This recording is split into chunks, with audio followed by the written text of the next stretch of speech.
Hello, everyone. Before we jump into today's story, let me ask you something. Have you ever been in a situation where your English suddenly disappeared right when you needed it the most? Yeah, same. If you've ever survived a conversation using nothing but smiles, panic, and Google Translate, you're in the perfect place. So before we begin, hit the like button, subscribe, and turn on the bell because today's story is basically a free English lesson disguised as chaos, humiliation, and personal growth. All right, let's begin. Story of a foreigner surviving with basic English. The pharmacist stared at me. I stared back. Between us sat a small box of medicine that I desperately needed, and one simple question hanging in the air like a grenade, with the pin already pulled. Do you have any allergies? I knew the word allergies. I'd studied it. I'd seen it written down.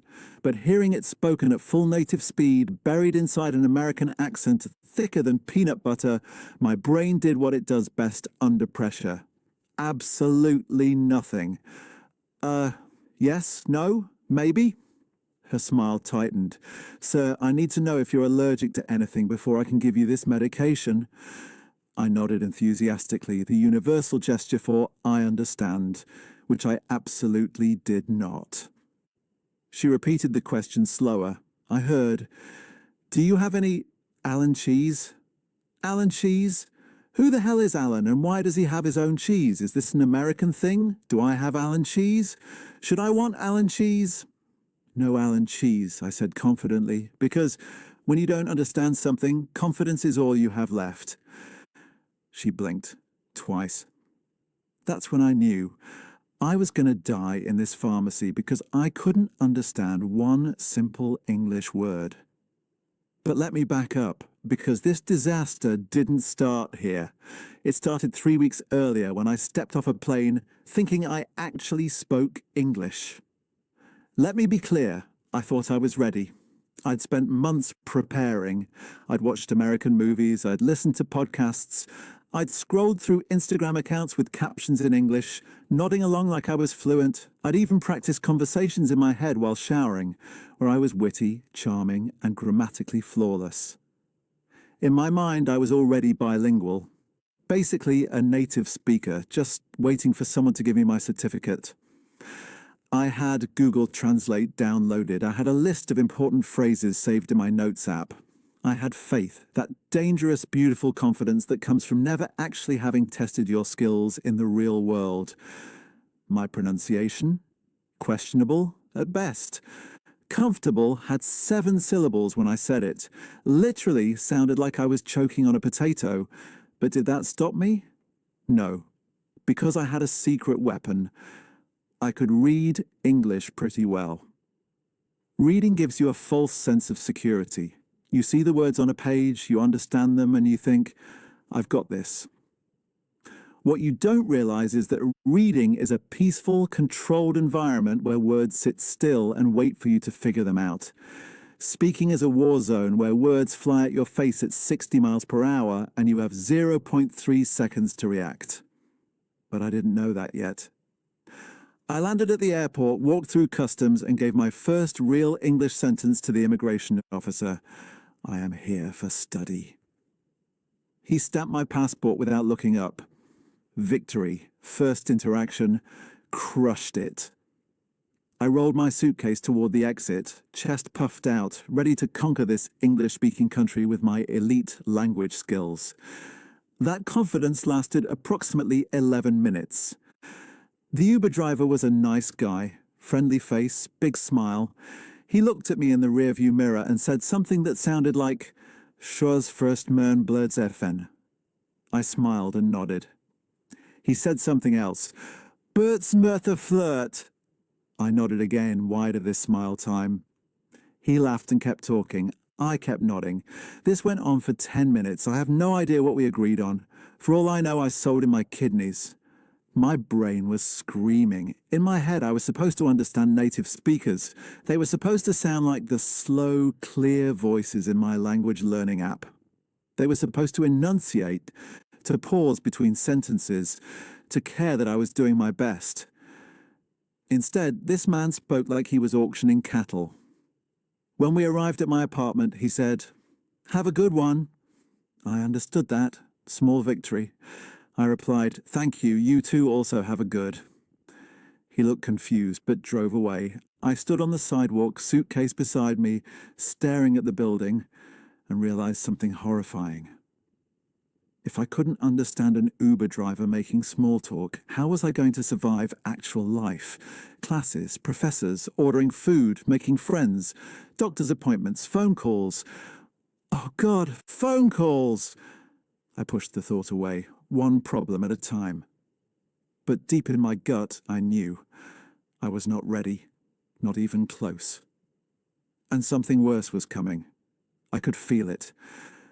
The first week was brutal. I went to the grocery store and stood in the cereal aisle for 20 minutes because I couldn't figure out which box was the one without nuts. I couldn't ask for help because I didn't know how to say, "Does this have nuts?" in a way that didn't sound like I was threatening someone. I went to a coffee shop. The barista asked me a question. I panicked and said, "Yes." She handed me a coffee with whipped cream, caramel drizzle, and what I think was edible glitter. I'd ordered a black coffee, but yes was the only word my brain could produce under pressure, so now I owned a dessert in a cup. That's when I realized something crucial. I didn't need to speak good English. I just needed to survive. So I developed a system. 3 magic phrases that could get me through almost any situation. "Sorry, I don't understand. Can you repeat, please? Thank you so much." That's it. That was my entire communication strategy. Cashier asks if I want a receipt. "Sorry, I don't understand." Professor asks if I have questions. "Thank you so much." Stranger asks for directions. "Can you repeat, please?" Then walk away quickly. It wasn't elegant, it wasn't impressive, but it worked. I survived 2 weeks using only these 3 phrases, nodding and strategic smiling. But there were consequences. I accidentally agreed to join a Bible study group because I said yes without knowing what they asked. I received 17 emails from a campus club about ultimate frisbee tournaments because I wrote my email on a clipboard thinking it was for free pizza. I ordered a sandwich and received a salad because I pointed at the wrong picture. I was functioning, barely, like a computer running on 2% battery. But I wasn't living, I was just not dying. And then something changed. Her name was Sarah. She sat next to me in the library. I was hunched over my laptop using Google Translate to read an article for class when she leaned over and said, "That class is brutal, right?" I looked up. My brain kicked into survival mode. Smile, nod, say one of the 3 phrases. But before I could, she kept talking. "I spent like 3 hours on that reading last night. Professor Anderson is insane." She said it slowly. Not slow, but clear. I understood every word. And for the first time since I'd arrived, I didn't panic. "Yes," I said. "Very difficult." She smiled. "Where are you from?" "Peru," I said. "I'm not from Peru. Let's say I'm from Peru for this story." "Oh, cool. How's your English? I know this class must be tough if it's not your first language." "My English is okay, not perfect." "Dude, your English is fine. I can understand you." Something warm flickered in my chest. Pride, relief, the feeling you get when you realize you're not completely hopeless. We talked for 5 more minutes. I used simple words. She didn't judge me. I didn't say anything impressive, but I didn't completely embarrass myself either. When she left, I sat there staring at my laptop screen, grinning like an idiot. I did it. I had a real conversation in English with a native speaker. I could do this. I was doing this. I packed up my stuff and walked out of the library, feeling like I'd just won a marathon. And then my phone rang. Unknown number. My stomach dropped. I stared at it, heart pounding. It kept ringing. I let it go to voicemail. 2 days later, I was sitting in the cafeteria, eavesdropping on a conversation at the next table. Not intentionally, I was just eating my salad sandwich and they were loud. One guy said, "Bro, I literally can't even." His friend replied, "That's so valid." A girl added, "No, literally, same." They continued this way for 10 minutes. I understood the words individually, but the sentences made no sense. They weren't speaking real English, they were speaking chaos. And that's when it hit me. Nobody speaks perfectly. Native speakers mumble. They slur words together. They use slang I'd never seen in textbooks. They say "like" 17 times per sentence. They start sentences and then just stop. They interrupt themselves, they forget words and just gesture vaguely until someone guesses what they mean. They weren't the polished, articulate speakers I'd imagined. They were just people, fumbling through conversations like everyone else. I thought about all the times I'd been terrified to speak because I might make a mistake, but these people made mistakes constantly. They just didn't care. That night I went to a campus event. Someone asked me where I was from. "Peru," I said. "Oh, sick. Do you speak Spanish?" "Yes, Spanish is my first language." "That's so cool. I took Spanish in high school, but I, totally forgot everything." I laughed. "My English is also not perfect." "Dude, you're doing great." I wasn't doing great, I was doing okay, but okay was enough.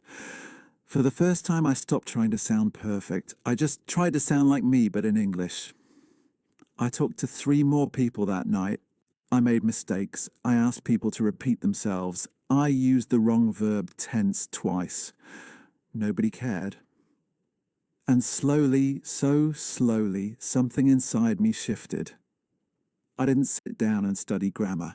I didn't make flashcards. I just started living. I watched YouTube videos without subtitles and understood about 60% of it. Good enough. I joined a group chat with people from class and spent 20 minutes crafting each message, but I was in the chat. I started recognizing phrases. "What's up?" wasn't a literal question about the sky. "I'm down" meant yes, not sad. "Let's circle back" meant absolutely nothing, but people said it in meetings anyway. I watched a movie and laughed at a joke in English without needing to translate it first. That was a core memory. I overheard someone say, "That hits different," and I knew what it meant. I didn't know why I knew, but I knew. One day, someone made a meme reference and I got it immediately. That's when I realized I was becoming fluent by accident. But there was still one final test, one nightmare scenario I'd been avoiding. The thing every language learner fears most. I had to call the bank. There was an issue with my account. I couldn't fix it online. I couldn't go in person because their office was closed. I had to call them. I stared at my phone for 30 minutes and tried to build up courage. Calling someone in your native language is already annoying. Calling someone in your second language is psychological warfare. No facial expressions, no hand gestures, no context clues. Just your voice, their voice, and the constant terror that you'll misunderstand something important and accidentally agree to a loan you didn't want. I pressed call. It rang. A woman answered. "Thank you for calling First National Bank. This is Jessica. How can I help you today?" She said it in one breath. It sounded like, "Think Freckling First National Bank Hop DI." My brain blue screened. Hello, I have problem with my account." "Okay, can I get your account number?" I rattled off the numbers. So far, so good. "And can you verify your address?" "Yes, I live in..." I gave my address, praying I pronounced the street name correctly. "Perfect. Now what seems to be the issue?" I explained the problem, slowly, using simple words like a caveman describing fire. She understood. She asked follow-up questions. I answered.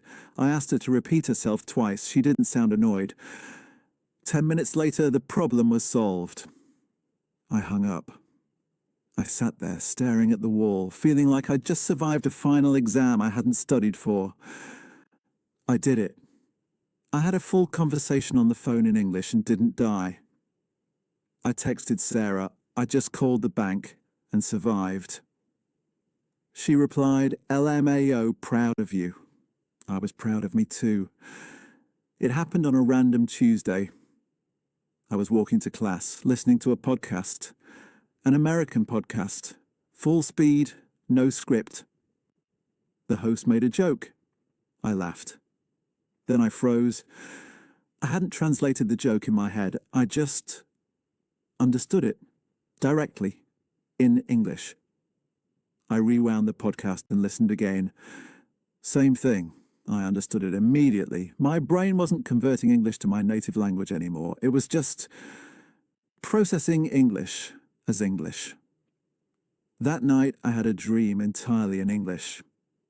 The next week, I caught myself thinking in English.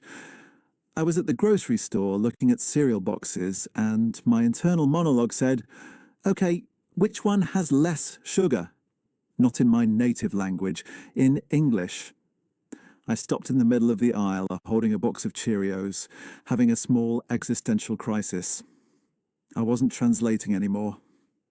English wasn't a foreign language I was trying to speak. It was just another language I could speak. Not perfectly, not fluently by textbook standards, but fluently enough to live, to joke, to think, to exist.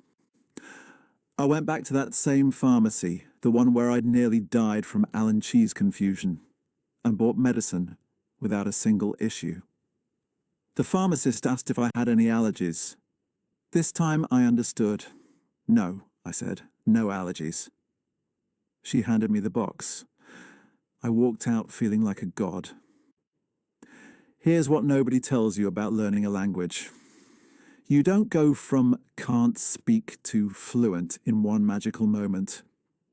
You go from completely lost to sometimes lost to mostly fine to wait, I actually understood that, to oh my God, I'm thinking in English now and I can't make it stop. It's messy, it's awkward. You're going to say Allen cheese when you mean allergies. You're going to nod along to conversations you don't understand. You're going to accidentally agree to join an ultimate frisbee club. But that's the point. Speaking badly is part of the journey. Messing up is part of the process. Sounding like an idiot is how you eventually stop sounding like an idiot. The difference between someone who learns a language and someone who doesn't isn't talent. It's willingness to be embarrassed. Because if you're not willing to sound stupid, you'll never sound smart. I still make mistakes. I still ask people to repeat themselves. I still Google words mid-conversation when I think no one's looking. But I'm not scared anymore. And honestly, that's the real fluency. Not speaking perfectly, just speaking. The end. Or as I said in my first week here, this is the finish. Thank you so much. Can you repeat, please?